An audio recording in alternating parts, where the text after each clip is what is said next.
Kendrick Bourne from the San Francisco 49ers. You're watching the Niners All Day Show. What up, Bronze? What up, Dre? Let's get it, man. Yee!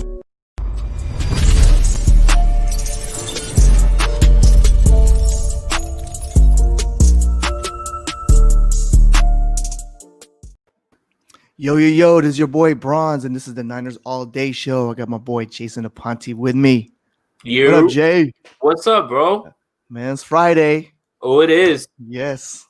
Today is going to be Eagles 49ers preview. We have a special guest, but before we bring him in, just want to say shout out to all our Patreon members, GOAT, the Gold members. I don't have the list right now, but you guys know who you are. We got a new member, Riley, I believe so. Let me bring him in real quick. Ryan Beasley, yes, Mariah Lee, Cynthia, Carol, Sean, Evan, Shepard, GOAT members, Rashad, Eichelberger, and Ian Bravo. And thanks for tuning in live. Make sure you subscribe, like this channel, share. And today we got a special guest from the Philadelphia Eagles, Philly TP YouTube channel. What's going on, y'all? What's going on, man? How you been? I'm chilling, man. I'm chilling. You know, I'm ready to talk some Eagles. I know a lot of y'all probably think we in hiding. You know what I'm saying? But I came from under the rock that is a tie. But we here to talk some football. I'm excited. I appreciate y'all having me on. Yeah, man. Thanks for joining with us. It's gonna be Sunday night. Sunday night games is special. So we're both of the teams is gonna be prime time. Everybody's gonna be watching us. Waiting all day, right? I can hear karaoke right now, man. That weak ass song. I wish I wasn't. I wish I wasn't hearing karaoke right now. It always sucks being at the last game, to wait on for the Sunday. But like you said, it is a special game. I think we got two good football teams. We haven't been playing like one, but I think it's gonna be a fun game. You know what I'm saying? I think it's gonna definitely be a fun game. Yeah, man. So why don't you tell us a little bit about yourself and how you started off your YouTube channel and how you became an Eagles fan? Yes, sir. So, it's Joe Castro, Philly the podcast.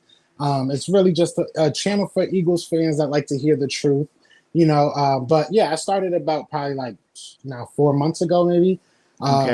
Just kind of off of I was bored. It started off like just an audio thing, you know what I'm saying? A lot of stuff was happening with the whole Black Lives Matter movement. So I was just like, let me chime in and make my little voice heard. My little voice turned into almost 400 subscribers in 2 months. So, getting some good views, a good audience together. So it's just been a lot of fun, you know what I mean? But other than that, I just like to, dive into football and talk football, like you guys said, Yeah, man. Yeah, with that being said, man, we're going to run down some of the matchups. First thing I want to say is to talk about is the Eagles' run defense versus the 49ers' run offense. To me, I think the Eagles' run defense is solid. I don't think they're terrible. I mean, you guys kind of held it down last week. So I'm going to start with Jason, man. What do you think with the matchup? Who's going to have the advantage? So right now, that's actually one of the things that the Eagles are really doing well. Like right now, honestly, I'm not even trying to be like a jerk about it. It's just like right now, that's one of the things that's actually really solid. Like, what the Bengals tried to do last week when I was watching the film was try to attack the Eagles outside, right? And that's something that the 49ers really, really want to do, right? But they want to do that with Raheem Mostert, right? Who's not going to be playing in this game. So they actually do a really good job on the edges and the contain and, making Joe Mixon work. But again, we also have to keep in mind that, the Bengals offensive line is, what's the word? Like subpar, maybe a little bit less than that. It's like Joe Burrow almost died on the field. Malik Jackson almost took it. Was that his name? Is that Malik Jackson or I forget? Malik Jackson. Yeah, it's Malik Jackson. Yeah, I couldn't believe that Joe Burrow not only got up, got right back in that game. But they actually are pretty solid on run defense. But the other thing is the counterpoint for us would be, George Kittle is going to be back this week, which obviously gives the run game a boost. So the run game should be better. What I noticed, we all got excited about Jerick McKinnon. He looked a little uncertain of times to attack the gap, right? So what I was watching when it's Mostert 1 foot in the ground and he's moving. McKinnon looks like he's kind of waiting for it to dial up, and then so it wasn't as pretty as it was.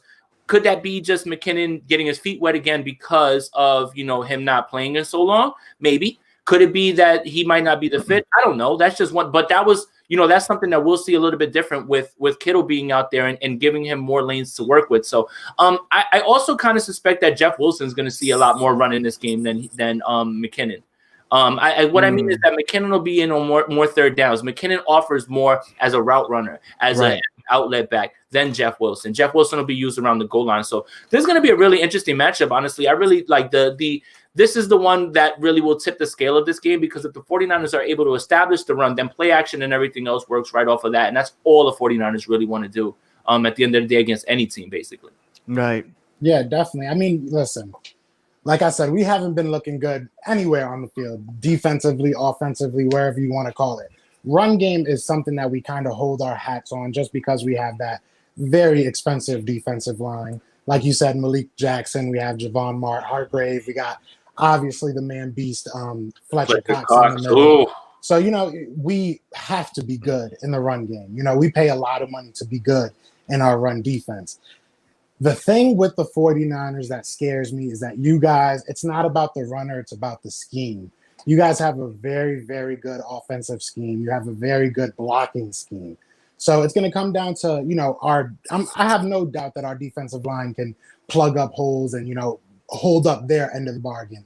I get nervous about our defensive linebackers, our defensive backs having to come up and actually make plays. That's kind of been our Achilles heel this year. And even, the past couple of years, we just have to make the plays when they're there to be made. I think, if we can, like you said, if you can start your running game, you guys can kind of control the game. If we can stop your running game, we in turn can kind of, control the whole game on our respect. Listen, with George Kittle's going to kill us, but I'm sure we'll get to that. I'm not looking forward to playing George Kittle. Yeah. Well, on the flip side to that, Miles Sanders versus the 49ers run D. Joe Castro, tell us something about Miles Sanders. He's pretty healthy. Oh, listen, yeah, Boobie's the man. Boobie Miles Sanders is the man.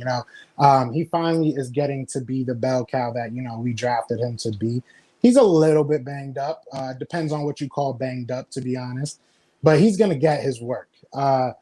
He's gonna be the guy that we're gonna have to really rely on. As you guys probably already know, we have a lot of wide receivers that are not going to be playing.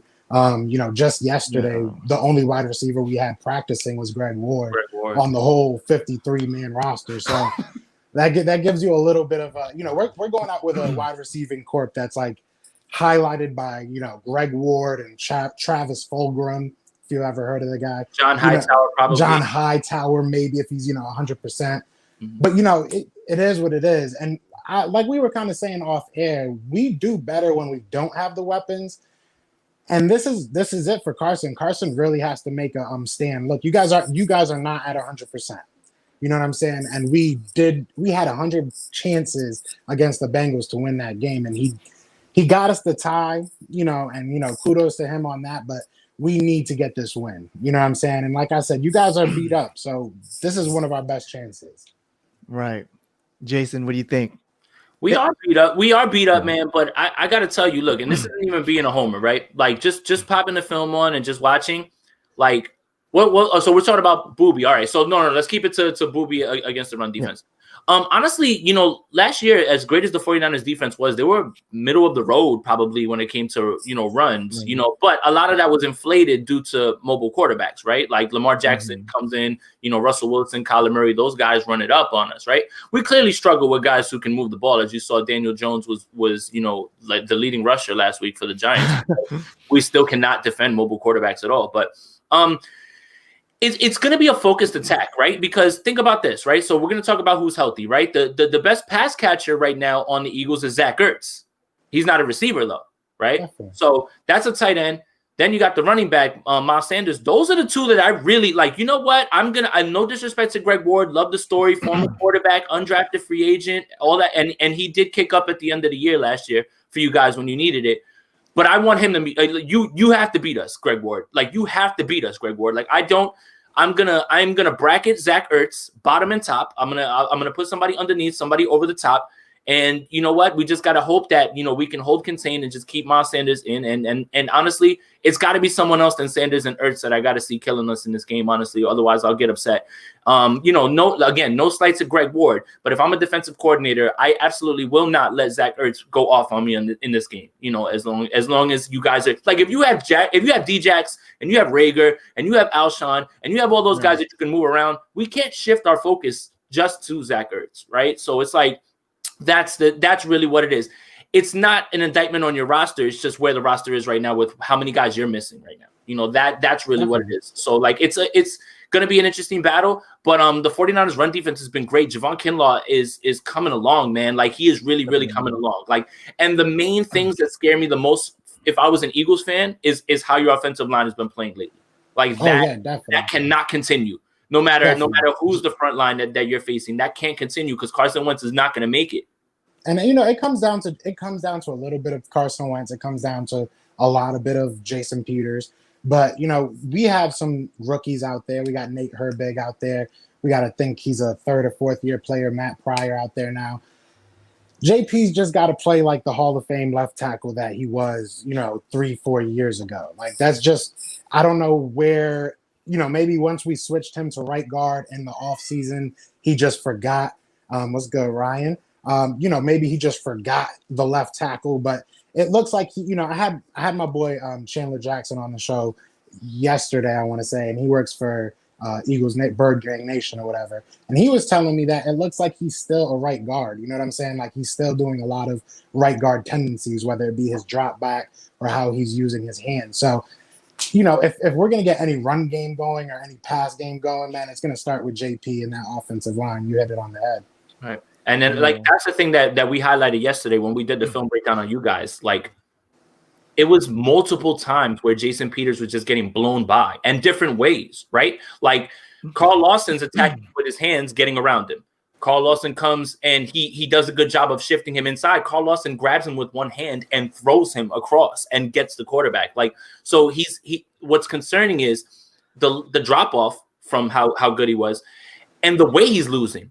Like that, like it's every way now. It's not like, okay, you can bull rush him. It's like, okay, now you can do hands. Now you can toss him. Like, it's just strange. Lane Johnson coming back is a big boost for you guys, and that definitely helped.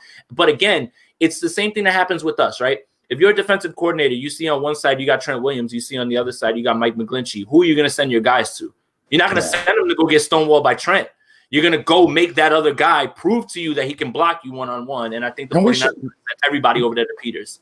And we should not be in that situation, especially from somebody that asked for $3 million or $4 million, whatever it was, to move back to his natural position to help his team. Like that. Right. Those were the words that kind of like killed me when he said it in the press conference. It was like, yeah, I'll help the team by taking this extra $3 million to go back and now play basically like a paper bag. I can go out there and be a better left tackle. It looks bad. Point, it's just crazy. Like, I don't like to knock players like that. It just looks bad. Like, and I love the guy. They're calling it out. They're calling it out in your defensive room too. Like, they're not letting him slide on that. I mean, on the offensive line room. Like, they're not letting that slide. You can't. No, yeah, man, losing games because of it. All right, so we were looking at the Carson Wentz's video last week from last game. What is going on with Carson Wentz? From what we're seeing, it looks like he's regressing.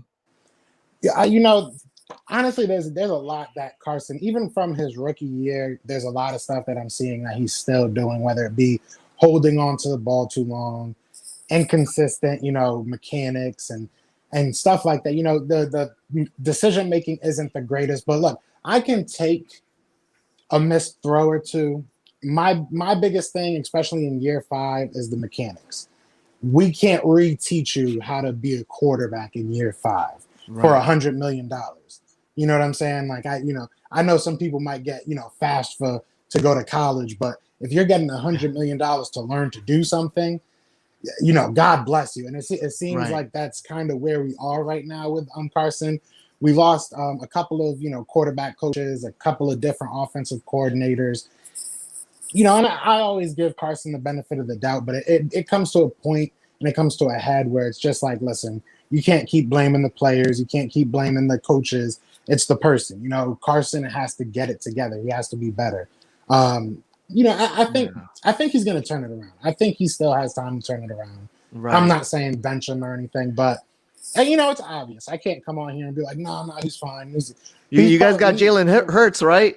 Yeah, he's not coming in though, man. You know, he looks all right. He's not going to be our quarterback. Like, we have too much money in Carson Wentz. We have too much tied into Carson Wentz emotionally, you know, financially, draft capital, and we would not get what we gave. We wouldn't even get close to what we gave to Carson Wentz if we were to try and trade him or anything like that. And who knows if it makes us any better? You know, like, Carson has showed that he can be elite. You know what I'm saying? I think he's showed more as a quarterback than a lot of quarterbacks that have gotten paid close to or around what he's made. You know what I'm saying? He just, you know, he has to stay healthy and he has to be consistent. That's really where it is with him, to be honest. It's all in his head, in my opinion. But, Joe, can I ask you a question? Yeah. And this is something that, you know, I was kind of texting with one of my buddies about, like, when we you know, we watched the film and we were going back and forth and we were asking ourselves these same questions. We were like, how is it this bad, this fast, when we've seen Carson Wentz perform at a high level? We've seen this team perform at a high level because, like you said, it's everything, right? And quarterbacking is everything, right? Coaching, play calling, your pieces around you, you know, yourself. It's not all one guy. Like the same thing can be said about Nick Mullins. Nick Mullins isn't killing everybody because Nick Mullins is a killer. Nick Mullins is killing everybody right now because Kyle Shanahan's putting him in the best positions and coaching him up and putting him in the best ways to win. And it's a whole team. Like, that's what matters. The question that I have for you is, because we were texting and I said, how much of, like, your offensive success that you guys had, especially that Super Bowl year, can be tied to Frank Reich? And now that he's gone and he's the coach of the Colts. So talk to me about that. I think that's a huge point. It's very true. I think it has more to do, honestly, with Doug Pederson not wanting to give up the reins anymore. You know, that first year that we had Doug Pederson, he got Jim Schwartz to kind of take over he took over the defense. He didn't have to worry about the defense at all. And a lot of the positional coaches, his offensive coordinators, you could tell that they were old head coaches. They were players. They were coaches that knew what they were doing and could kind of bring Doug along. And they were very creative. You know what I'm saying? A la like Frank Reich. You know what I'm saying? With Doug now, he's just kind of become very stagnant and very, you know, bullish. You know, he's very bullheaded, it seems like. He doesn't want to work with anyone. He wants his way to work. You know, and that you can tell he didn't get an offensive coordinator. And a lot of times we try to downplay it, but that's something. You got 15 different people telling him what to do, and none of it's really happening, you know, because you see the same offense from last year and game to game even. So I think, yeah, we miss Frank Reich. Yes, I definitely think that we miss somebody like that. But I think in general, we miss having an offensive coordinator that had a voice. Right now, we don't have that. It's Doug Pederson, and that's really it. You know what I'm saying? And that, I think, is more important than just Frank Reich, even though Frank Reich is the man. You know what I'm saying? Yeah. Everybody on that Super Bowl team, trust me, I love them all, you know, but realistically, I just don't think that we're one issue away or one player away, one coach away. I think it's just a whole, as a franchise, we are just like underperforming. We're not the same team.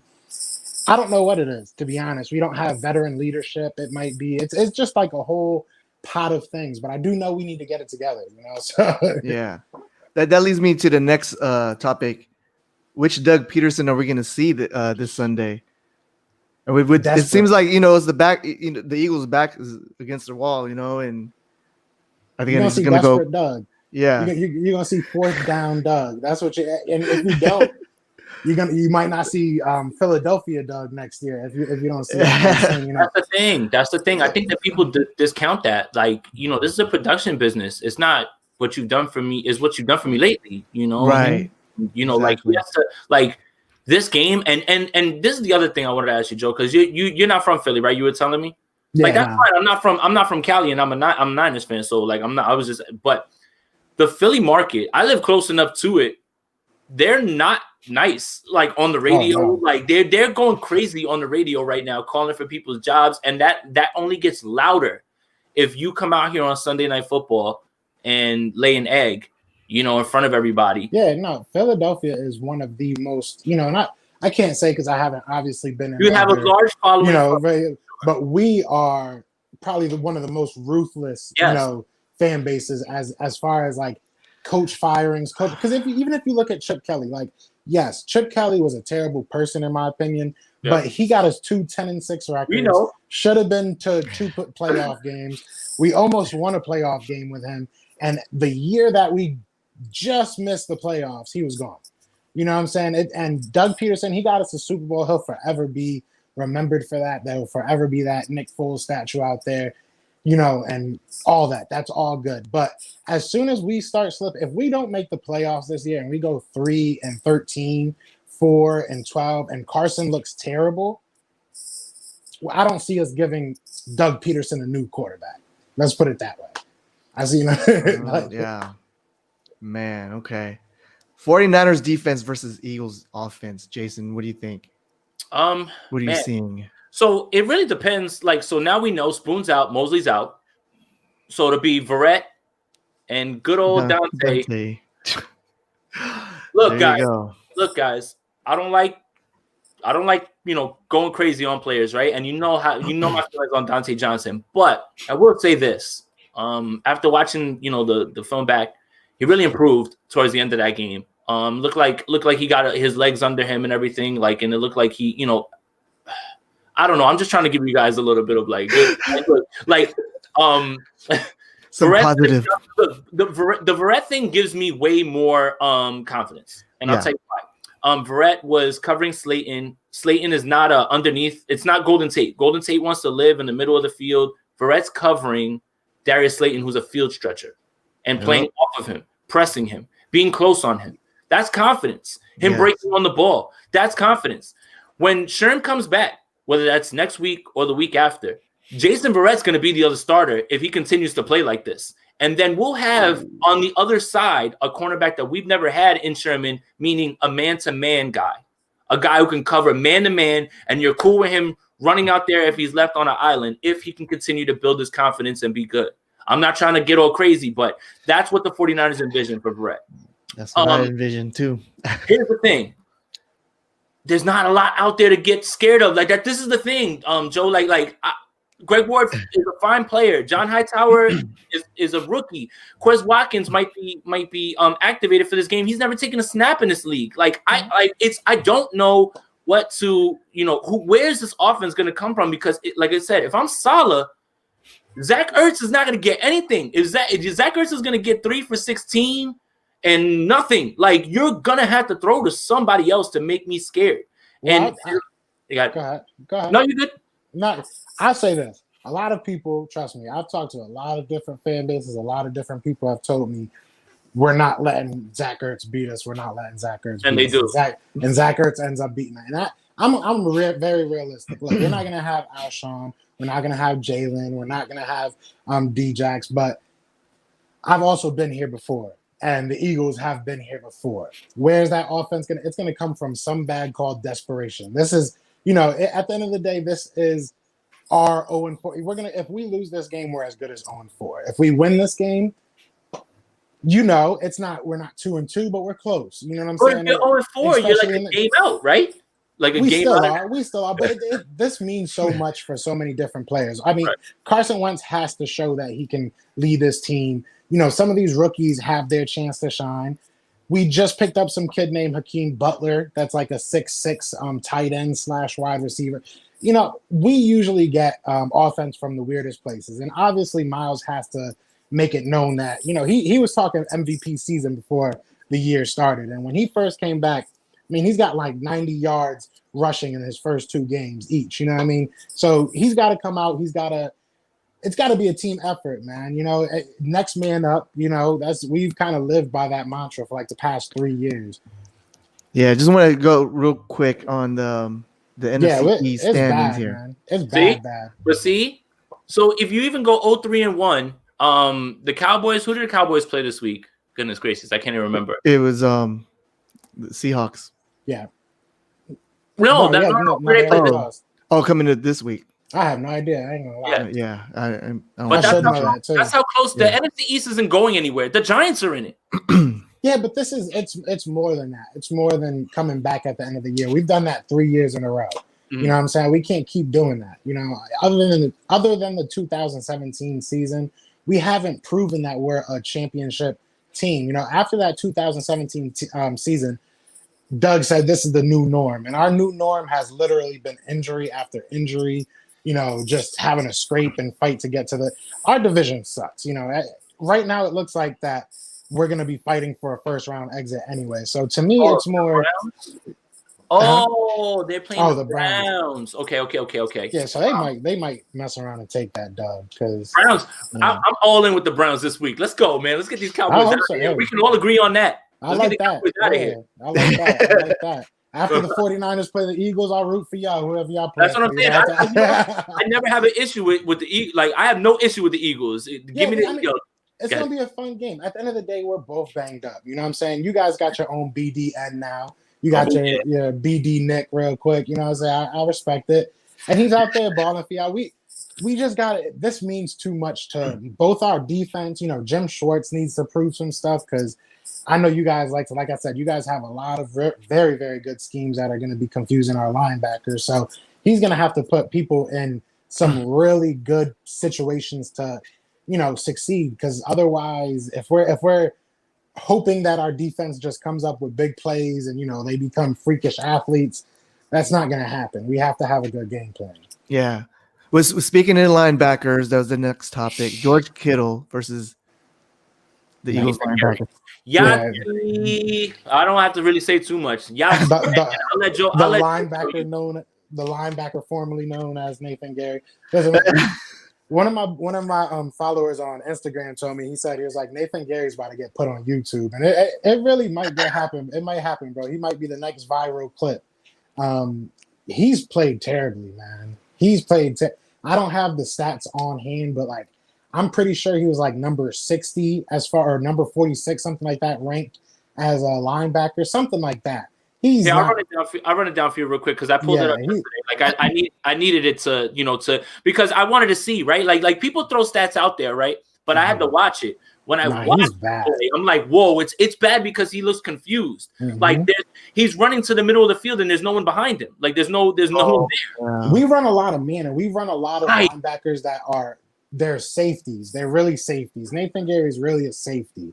You know, we run him out there at linebacker. He's, you know, it's a risk every time. He has more speed. It's almost like Madden. I feel like Jim Schwartz puts our team together like a Madden player. Like you just want a bunch of speed in different places and you think, well, they can just catch up to him. Like that's not how it works. You know what I'm saying? Like it's frustrating. I noticed that too. Is that and that's where I'm a little confused, like as to where your defensive scheme is. Because if Jim Schwartz wants to run out here and run man on us with Debo back and Kittle back, good. And Debo playing? Is Debo playing Sunday? Debo's playing. He'll be on a pitch count, but Kittle's gonna be able to do whatever he wants. And then Ayuk, like you're gonna have to leave Slay with Ayuk because he's our deep threat. Now you're talking about all these other guys having to defend all these guys. That's scary. Like I think there has to be some sort of bracketing. Like it can't just be you're leaving guys one-on-one like that. Like that's now our second cornerback is out, so we don't have Avonte Maddox. And you know, I mean, we moved Jalen. I'm a big Jalen Mills fan. I liked him when we got him in the 7th round. I always thought he was a steal. Moving him back to safety was a nice thing. You know, he's good in the run game. He sucks in coverage.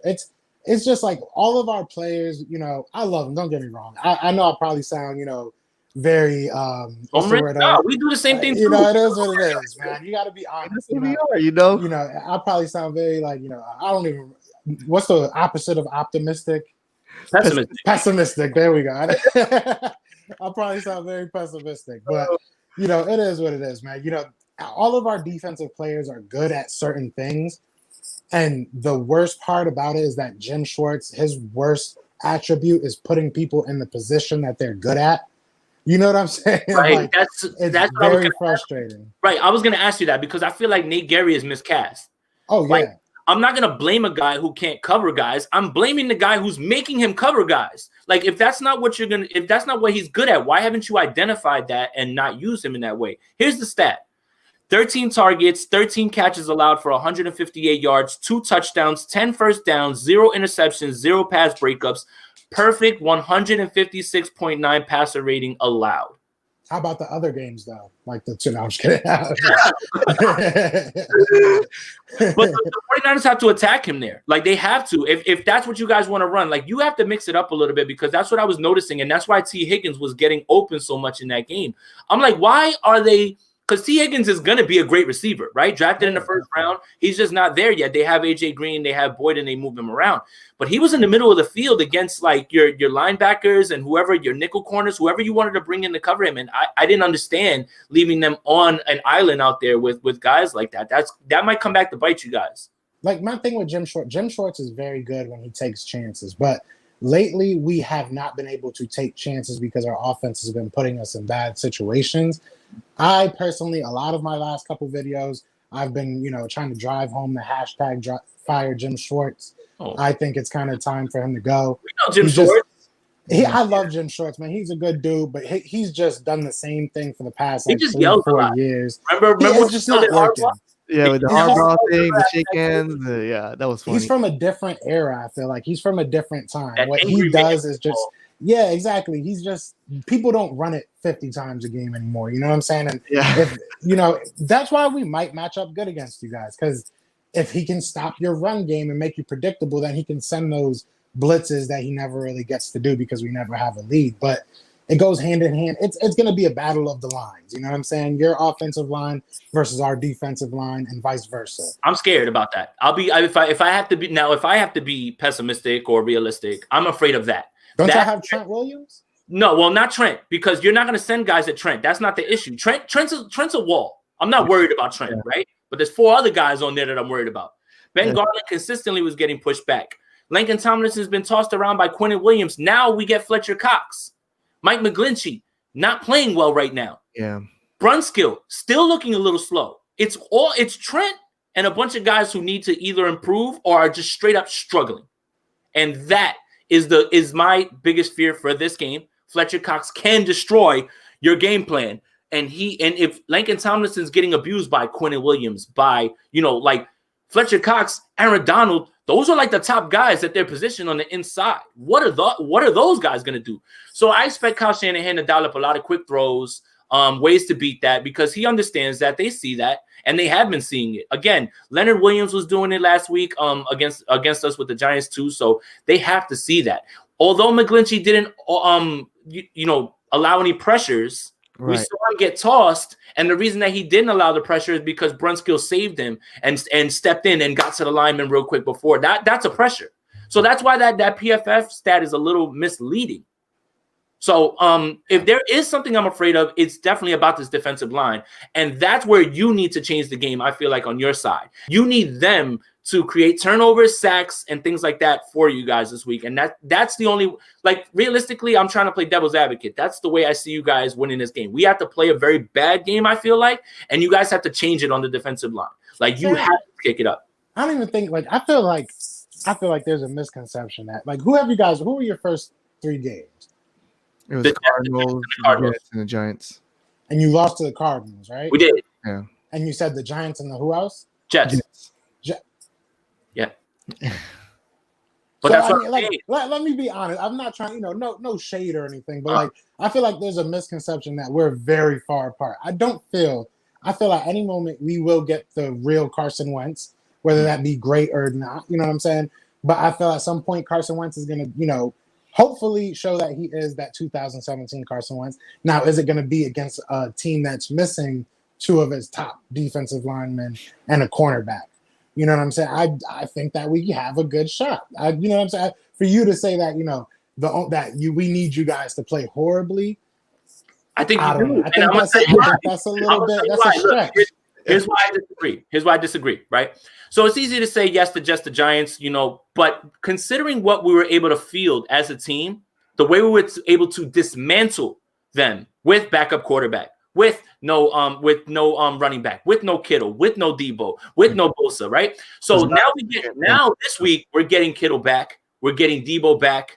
The offense is in a groove. Nick Mullins. So I really feel, and when I say it's not just the offense, when I say we play a bad game, like defensively, we have to make mistakes, and like I think like honestly, we're playing well enough that this team that we can field this week should win this game. Honestly, I think we really should win this game. If we lose this game, it's a disappointment. I understand the desperation, and I get all that, and I appreciate it. But if we lose this game, I'm going to be disappointed. I'll be honest with you. Nah, I 100%. I understand that. I can't knock you for that because honestly, you guys gain. I won't say you gain nothing from winning. Obviously, a win is a win. But like you guys winning doesn't put a notch on your belt. Like I said, we need this. There's no turnaround on it. Right. Man, that was good. All right, so we're gonna go over our score predictions. So Joe Castro, what is your prediction? What's the score? So I'm obviously gonna say that the Eagles are gonna win. I truly do. I'm not being a homer. I truly do believe that this has to be the game we turn it around. I'm gonna say it's gonna be a close one. I think it's gonna be like 24-17. I think our defense shows up. Oh, and Carson does just enough. Hello? Yeah. You went out. He said the score skipped out. I was like, 24-17. I'm out. Peace. Yeah. But no, I think it'll be close. I think, I have just as much confidence that we'll go out there and, blow the game as I do that we'll win. But I think we'll win 24-17. Like I said, our defense is going to win it for us. Jason.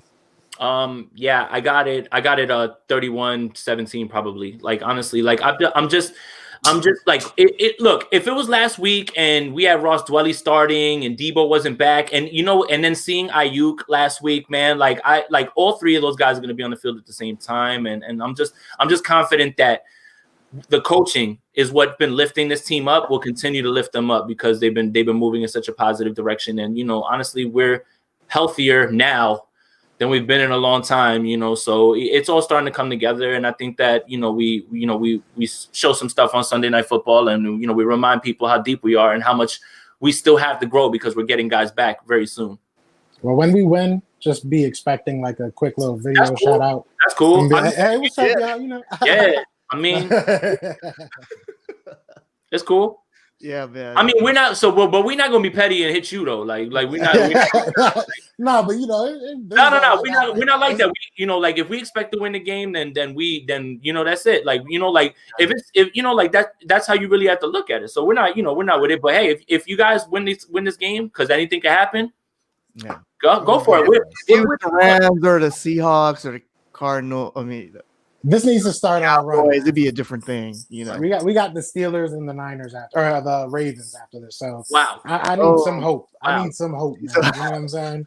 What did you? Well, see, but then again, like you look at the schedule at the beginning of the year, right? And you're like Redskins probably a win. Week 2, who was it?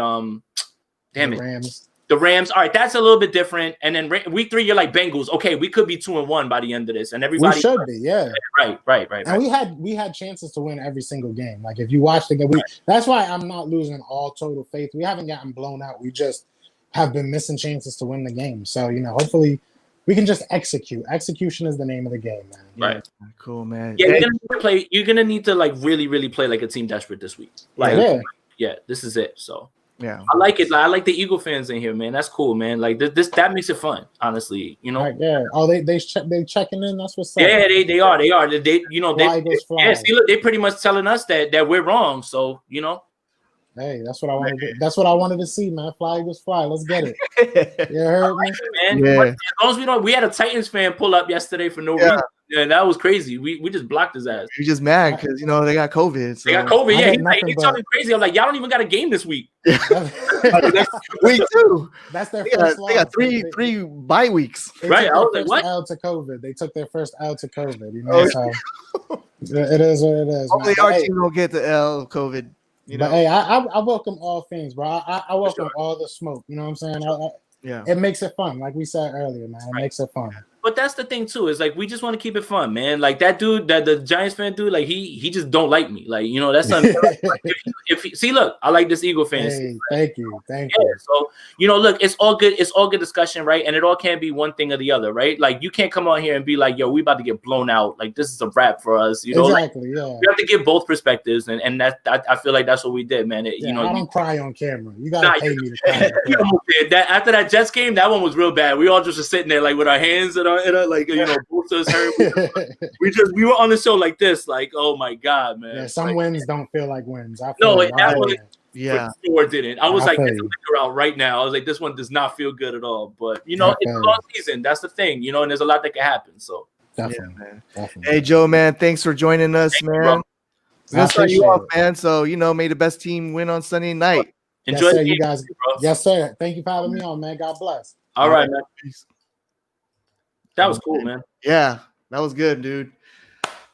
Yeah, I can't wait. Yeah, it's just I'm excited because it's Sunday night, but like you said, you got to wait the whole day. Yeah. I'm just gonna do chores, you know, try to clean up. Nah, I get to enjoy my fantasy teams, and I get to sit there and you know actually watch them play, and then I get to focus like fully on the Niners because my daughter will be asleep. So it's like this is like perfect. Like that was like perfect. Yeah, he was good, man. I liked him, man. Like you know, he has a grasp on what he's saying though. He's not just like on here like rah like he was like he knows what he's talking. Right, yeah. He's like, I'd be trying to find folks, you know, that kind of, you know, like you know, that kind of knows, and it's just not like all that Homer stuff, you know, have some perspectives and stuff. I'm about to just go all Homer because I mean I don't know if there's any Eagles fans on here, and I'm not trying to, but we're gonna win this game by like a lot. Like it's not. Yeah, I mean I was gonna say, you know, 30-6. You know, they'll score 14. They'll score 14, 17, something like that'll happen. You know, I mean? But it'll be at the end of the game. I really see the 49ers in that 28 to like 35 point range, like easily. The Cardinals game was a straight up wake up call, man. That's different. Well, that's different too, and that's the 49ers playing their worst game with having almost everything go wrong, a Kittle injury, a block punt, like, you know, like. That all that stuff. That's what I'm trying to explain to people too. Is like, you know, he's like, oh, we're in these games all the way to the end. Yeah, but you know, the 49ers know full and well that the good teams win those games, the bad teams don't. Not that they're bad, but they're playing bad right now. Right. Yeah. Man. Okay, Jason. This is the question I want to ask you, man. Yeah. If Nick Mullins balls out, no,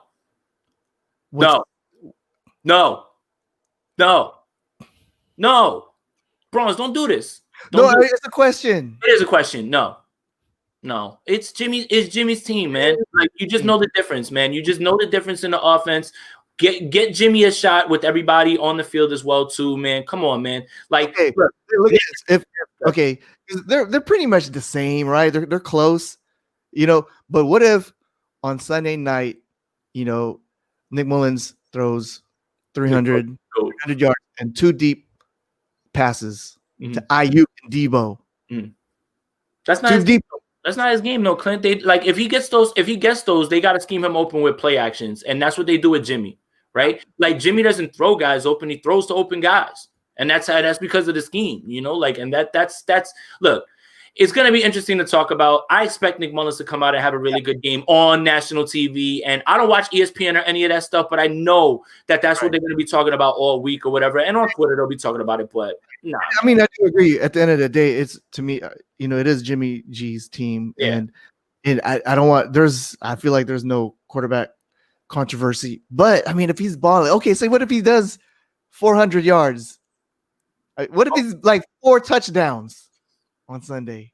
I don't know, man. I mean, that's not. I mean, look, that's not up. That's not up to me to decide. And Kyle Shanahan already kind of squashed this. You know, like this is not. It's not a discussion. You know, and you know, the 49ers are just fortunate to have such a stellar backup who can come in and lead and right the ship. Right, like you all is not lost. So like.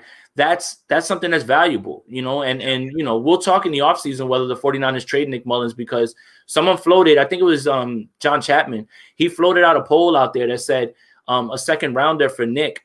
And if that's in the offseason and you're trying to give me a second rounder for an undrafted free agent backup quarterback, yes, you do that all day and you take a second rounder and you improve your team in other places. So, I mean, it's just if Nick Mullins continues to play well, he's either going to get himself paid or he's going to get himself traded and he's going to get a shot somewhere else. So Do you think the Niners are going to pay him? Do you think they're going to give him the bag? Nah. No, because remember, we said this. I don't know if I told you this, but I think I said it on the 49ers Noir show. If the 49ers are looking to replace Jimmy Garoppolo, it's not with Nick Mullins. It's a different option. Aaron Rodgers, something like that. It's like, I'm not saying that's what's going to happen, but if the 49ers this offseason decide to move off Jimmy, it's not for Nick Mullins. I promise you. Okay. Woo! All right, man. That was a good show, man. But tomorrow, I'm not sure if I'm going to be on. But it's back. Yeah, Iggy's back. Go. Iggy's back. Let's go, man. I can't wait to talk about. I can't wait to talk to him about Nick and Ross Dwelly, man. Like, oh yeah. But people forget about Nick and the Kittle connection. Well, for fantasy. This is what I'm talking about. Why they're gonna attack Gary. Nick Mullins is the reason that George Kittle broke the single season record. Not Jimmy. So for fantasy football purposes, I'm ecstatic. I got him back in my lineup. I'm like, oh my God, he's gonna go off and save my week this week. Yes, George Kittle's gonna go crazy this week with Nick Mullins. Crazy, bro. Right. And that's gonna be the talk. If that happens, like if that connection, I'm not trying to press nothing. I'm not trying to. You are trying it. I don't like it. You are trying it. Should I keep Ayuk in and bench Debo? I wouldn't start Debo this week. Kyle Shanahan said he's literally going to be on a pitch count. So you can take your chances if you're desperate, but Brandon Ayuk is still the stronger play and he should see more snaps this week. Fantasy football hat wearing. Man, okay. Let's see. All right. A couple more questions. Well, I think that's pretty much it, man. There'll be some more content for tomorrow. Pull this one up real quick. Doug Pederson said the 49ers are lucky to have 2 starting quarterbacks. Yes. That might be a shot at his own guy. Oh, man. For real? Like, that might be shade to his own guy. Like, seriously. Because remember, I told you that in the press conference, they asked him, they're like, why in year 5 is Carson Wentz regressing? And he flat out said, I don't know. Damn. I would think, was it because he's injury? I don't know. Is he 100%? Dude, it's a lot of things, man. It's the play calling. It's not who's around. He's taking too many hits. The line is bad. He's out of sorts right now. The problem is that I don't think people understand that situations like this can send quarterbacks in the tank and they can never get out. It can happen like that, where they'll never mentally recover and they'll never be able to put it together. So it's like, that sucks. So that's what I mean. Like, I'm not trying to I'm just watching everything. It's like, instead of having Deshaun Jackson catch screen passes at the line, he's a down the field guy. Like, why are you not calling routes? Like, that's not his game. He's not a Debo catch the ball and that's them not getting the game plan right, not understanding what they want to do. And that's really what I'm pointing to when I talk about the difference between these two teams right now, is because one is moving in the right direction coaching wise, right? Yes. And the other is just like, we don't know what's going on with them at all. Right. I remember, their Super Bowl year, that good feel good story about Doug Pederson, how good of a coach he is, but it's only been a couple years and now it's like, is it the coach? Is it the personnel? Sometimes the voice gets stale. Even the greatest coaches, it's time for you to go sometimes. Sometimes it just doesn't work. And again, this is why I brought it up to him. I feel like Frank Reich has a lot to do with the success. And then the other thing is what they were pointing to is at the end of the year that they were playing well, right? But that schedule at the end of the year was like the Giants, Dallas, Redskins. Like, they're all bad, and they all beat up on them. Like, they beat so that's the other thing. Again, I don't want to sound like I'm piling on. I'm just saying, like, this is why I feel so confidently that the 49ers are going to walk away with this one. Right. With that being said, guys, thanks for checking us out, tuning in. But we'll be back tomorrow at noon. So get ready for that with Iggy. Peace. Peace.